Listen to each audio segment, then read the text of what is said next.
Hello everybody and welcome to today's Sunday Q&A, which today is brought to you by Sainsbury's PLC in Wilstead. Or at least it would be if there was a Sainsbury's PLC in Wilstead. I've been sent to a non-existent address. What do you do when you get sent to a non-existent address? I'm glad you asked me that, because I've just done a video about it, so stay tuned. Coming to a channel near you. Well, this one, in fairness. But as usual, straight into Fuel Watch.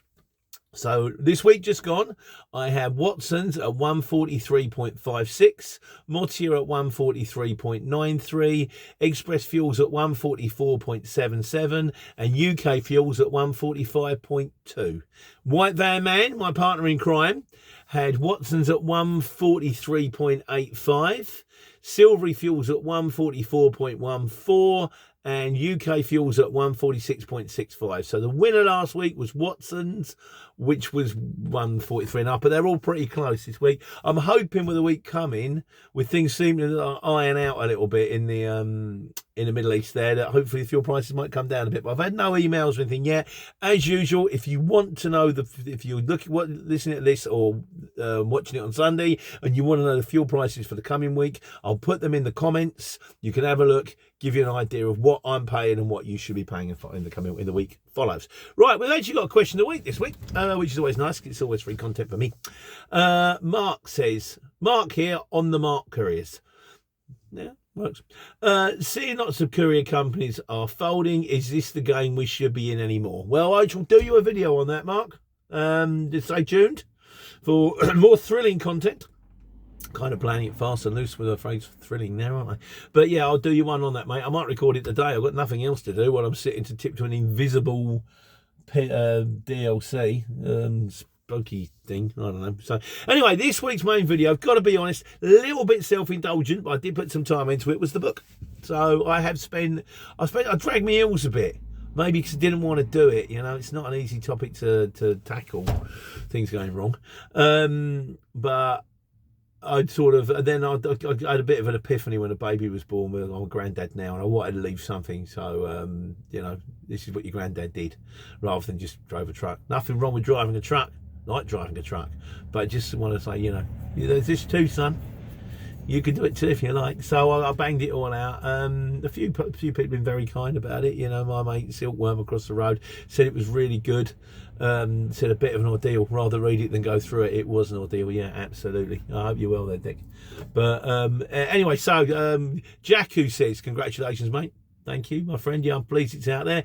Craig MCG ordered. Best of luck, Craig. I hope you like it, mate. I do. It's a little bit more jargonistic than the one before it. Shall I go on, Mum?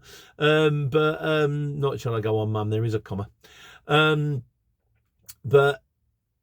it's sort of the people that I think, you know, that watch this channel with order the book will probably understand the jargon anyway. So I think for them, rather than just your average punter, it's kind of a bit of a niche market, but I hope you like it. I really do. Shane Hardy says, the new book with all the previous ones are on my wanting list. How would I go about getting a signed copy? Right, I've thought about this, Shane, and I'm thinking the best thing you can do, if you send me, I know you've got my email address, but for those of you that haven't, that might want one, it's thehxtrucker at gmail.com, or you can go to, I think it might even be on my website. If not, I'll do a link underneath. Send me an email, and what I'll do is I'll ping you across my bank details. The books are a tenner each plus postage, whatever that is, like £3-4, because that's the only way I can do it. I have to buy them from Amazon, get them delivered, and then I'll post them out to you, and I'll sign them for you. Yeah, if you want to do it that way, that's probably the best way to do it. I can order a few, and you can order what they call author's copies. So I can order a few in. So you get an author's copy if that makes any difference. I don't know. And yeah, also if you want to do it that way, I'm happy to do it that way. So Godzilla says, intending to get one. Someone to buy me as a Prezi. I know you've read the last two, I believe. Well, you've read one of them. I don't know if you've got through the Unbelievables. I like it.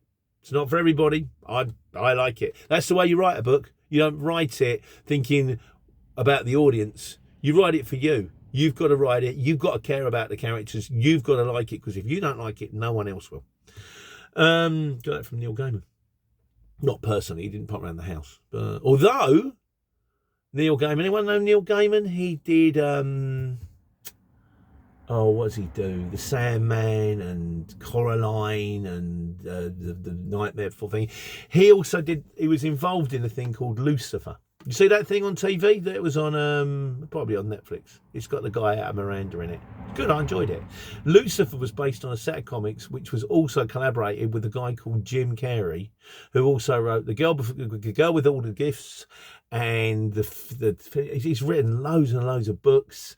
And like I say, he collaborated on the Lucifer TV series, and he was my old English teacher at Luton Sixth Form College. Which didn't do me any favours, I've got to be honest with you, because we were writing stuff and then he would write stuff and read it out, and I thought, I'd get me coat. If my English teacher's that good, I've got no chance. Turned out my English teacher was actually went on to be a very celebrated and internationally published author. So maybe I could have had a go sooner. Who knows? But yeah, that's got nothing to do with anything. So anyway, what we got? We got a few miscellaneous to cover here. We did the thing about Trusted, didn't we? There is also something else coming out Trusted. I've got to do the video. I might do it today. I've got time. Regarding the changes that are coming to the sort of the load ID. I'll see if I get that one out soon. David said the computers were made supposedly to make life easier. He says not true. Try renewing a cab license. That give you real brain damage, because he's a black cab driver. He's got his green badge, which anyone who's got their green badge, massive mark of respect. But yeah, he's at it. And yeah, the thing with computers is they're like the girl with the curl. When they're good, they're very, very good. And when they're bad, they're horrid. I love them. I mean, the phones and stuff, I've now worked out how to, because I do invoicing, because you've got your own customers, well, just because it's just easier.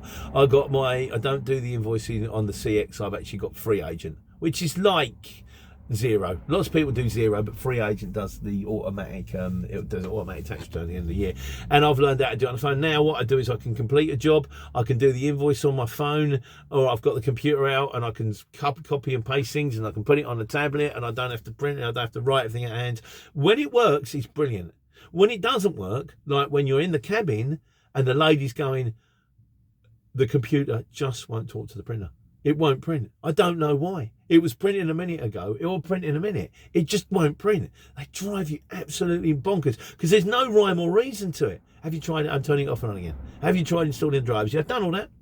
Just sometimes works, sometimes don't. What else we got? UCA Dale says, oh, this was to do with the parking, I think, the fines and stuff like that. He says, it's for them to take you to court over 45 to 90 quid. Are they willing to pay the court case for the argument?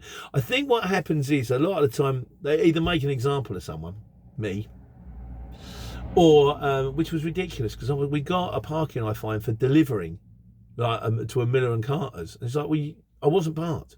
I was unloading, and I fought it, and in the end I ended up paying not the accelerated fine, the original fine, but I ended up paying it because you just think, this is taking up so much of my life, I just want it to go away. So it's just not, you can be obstinate about it, but at the end of the day, I'm not running a moral crusade, I'm running a business, and I haven't got time to devote to this stuff. So I'd rather you pay the money, you wipe your mouth, you walk away. But yeah, but certainly have a go at fighting it. Don't just roll over, because that's not fair, is it? Everybody, if you roll over, they're going to take the mickey out of us. That's no good. And Sean Gilmartin said, Trusted is the syndicate that operates with impunity. Like I say, there is more coming up on Trusted. I think the thing about Trusted, its intentions are good, but there's going to be teething problems. And sometimes, like when I was trying to get my stuff uploaded, it drove me absolutely potty. So, right, well, look, the video's coming out. I am either going to go to the invisible Sainsbury's in a bit, or I am going to take this stuff back. And if I take it back, it wouldn't be the end of the world, because I've also booked a job this afternoon that's got to go to Burton-on-Trent on Monday morning, and that's coming out from the same street that I picked this one up from. So not so many dead miles on the collection, I hope, and an economic way to take care and take money.